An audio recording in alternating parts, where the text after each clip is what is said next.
This is the VOA Special English Agriculture Report. What can you do with earthworms?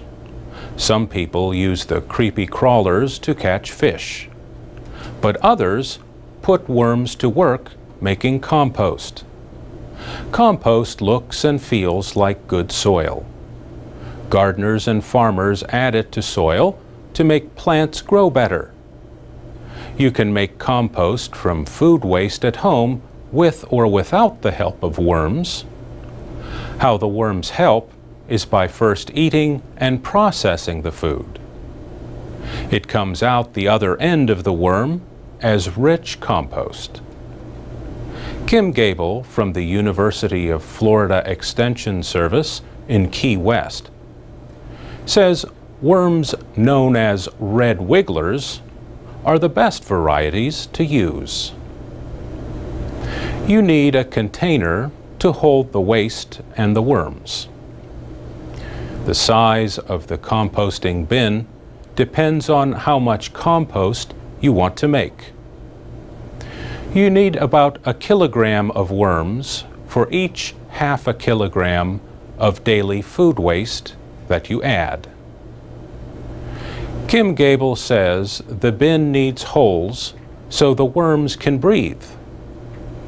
And they also like to be in the dark, so cover the bin to keep out the light.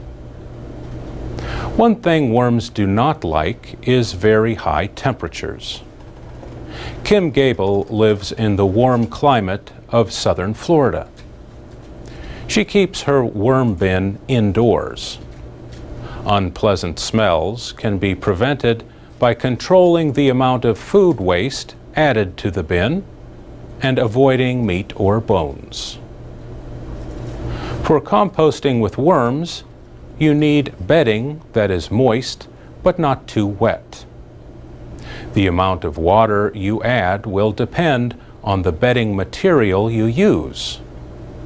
Kim Gable uses newspaper cut into strips about 2.5 centimeters wide. Add 2 handfuls of soil for every half square meter of bedding material and mix well. Spread the worms over the bedding. The worms will start to wriggle their way down. Remove any worms that remain on top of the bedding after 2 hours. When you feed the worms, place the food about 2.5 centimeters below the surface of the bedding and cover it. The worms' waste, or castings, should be ready to use as compost within 2 to 6 months. To remove the compost, you can push it all to one side of the bin. Place new bedding and food on the other side. Within a few weeks, the worms will move to the new bedding. Now you can remove the compost and fill the empty space with new bedding. For VOA Special English, I'm Mario Ritter. For more gardening advice, and for more programs and activities for English learners, go to voaspecialenglish.com.